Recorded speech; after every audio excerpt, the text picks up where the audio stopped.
Hello, everybody. Welcome to our first day of virtual art camp. So I wish we could all be together making art in person, but this is the next best thing.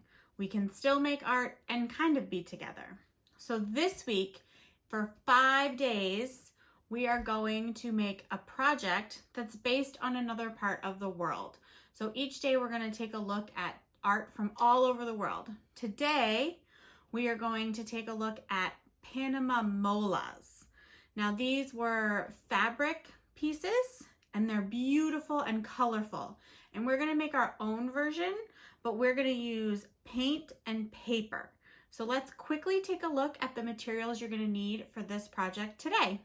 All right, so the materials you're gonna need for today are 1 piece of colored paper of your choice, a piece of white paper, glue, a Sharpie, a pencil, a pair of scissors, watercolor paints, your water and paintbrushes, and you're going to need different colored strips of paper. I've already pre-cut mine, so if you want to take some time right now before we start and do that, that would be great. All right, before we get started, I want to take a look at some of these molas so you can see all the colors and hard work that went into it. Okay, let's do that right now. A mola is traditionally a handmade textile. These textiles were originally created to be part of women's clothing of the Kuna people who were located in Panama, which is in Central America. Mola means shirt, which is what the beautifully crafted textiles were part of. Before using fabric, the Kuna people would paint these geometric designs on parts of their body. Molas are known for their geometric designs and their depictions of flowers and animals. Molas use several layers of fabric, sometimes up to 7 layers, to create the very vibrant pieces. While traditional molas are made using fabric, we're going to create our own using paint and paper. All right, now that we've found some inspiration, let's get started on our own version of a mola. All right, so let's get started. What I have done already is I have done a pencil design of the animal that I'm going to use, and I'm going to be doing a fish. So to help you see it better, I'm going to use a Sharpie, and I'm going to go over the lines that I've already created. My suggestion for you is that you follow along, but do it in pencil first, and then you can have a little bit of time to go back and go over it with Sharpie. Okay, so let's get started.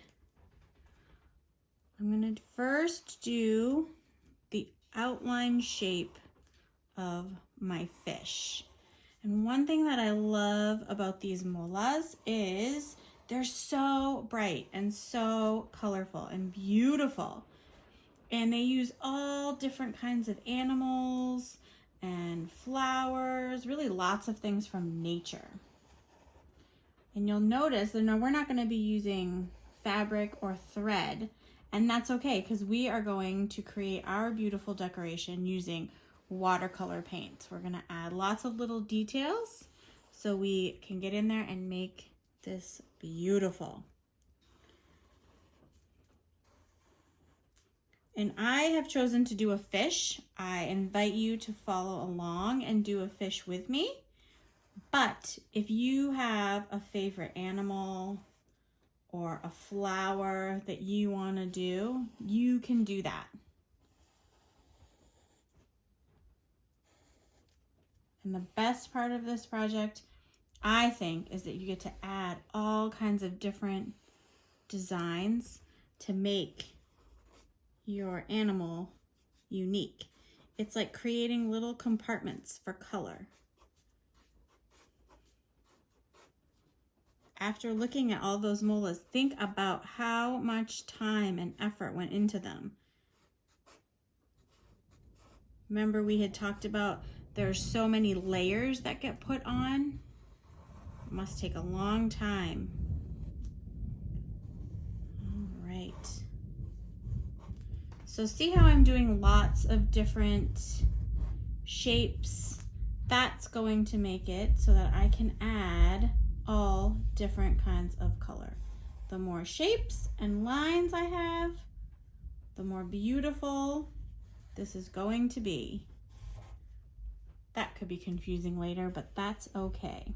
When we go back to painting, you're really gonna have to pay attention to each of the little spots so that you make sure that you don't get confused.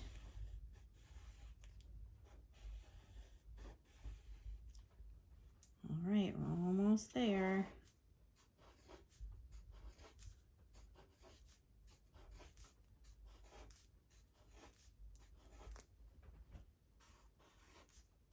I tried to do these shapes to kind of mimic what a fish bone might look like, or fish scales. So you have to think about different animals. If you were doing a giraffe, think about the cool spots you could do. All right, so I've got my outline of my fish, and the next thing I'm going to do is I'm going to use my watercolor paints, and I'm going to paint this. Remember, the more colors you use, the brighter and more beautiful this is going to be. So I'm going to take my time and I'm going to paint, and I invite you to do the same.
Okay, so now I have my beautifully painted fish, and what I'm gonna do is I'm going to cut this out, and I'm gonna leave a little bit of white.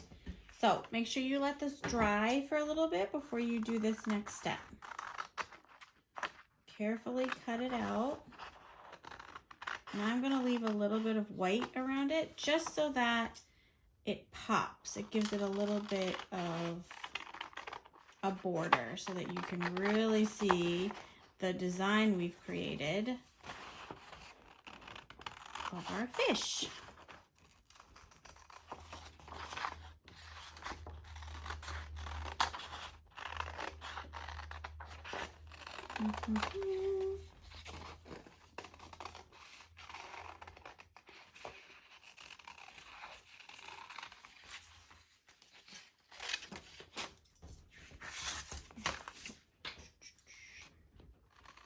Take your time with this so that you don't make any mistakes. Even though it's okay to make mistakes, it's better to just go a little bit slower so that it comes out just the way you want it. All right, so I have got my fish cut out, and I am going to glue it right into the center of my colored piece of paper. So let's take a little bit of glue. Remember, a little dot of glue goes a long way, right? So we're gonna flip this over. Put a little bit of glue. I just like to do glue on the edges because then I know it will stick. All right. Let's glue it down in the center. Just be careful. Some spots might still be a little bit wet. So just dab gently around the edges.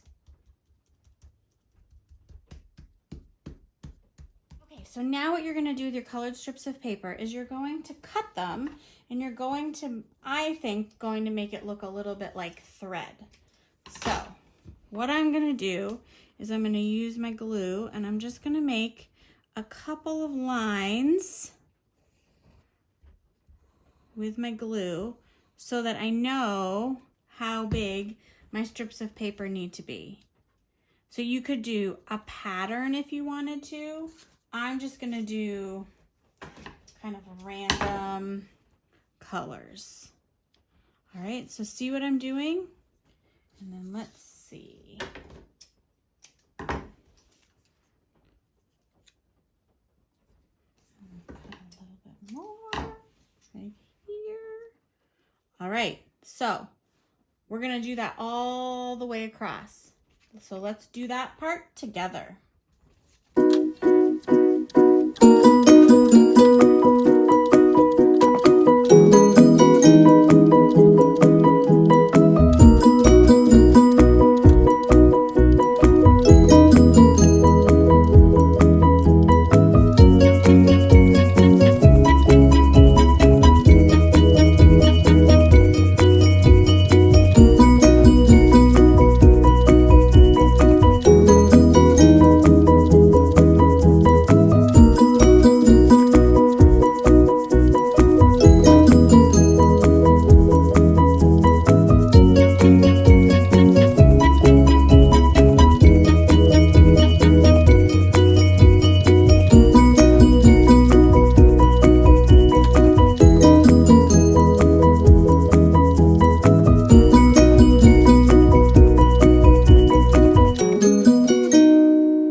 So this is my finished mola. You can see that I have used a fish as my animal, and I've created all different compartments for color to make it extra colorful, and we added our beautiful paper background. All right, friends, well, we can't forget about Mimi, so let's check in and see how she's done today. Mimi, you did a dog? Beautiful job. I love all the details in your work. All right, you've completed your first day of virtual art camp. I had a lot of fun doing this project. I hope you have a lot of fun doing this project. And not only did we make something beautiful, but we learned something new about a different place in the world. So tomorrow, we're gonna be taking a look at Australian Aboriginal art. So if you wanna do some research tonight, that would be awesome. But I will see you tomorrow. Bye.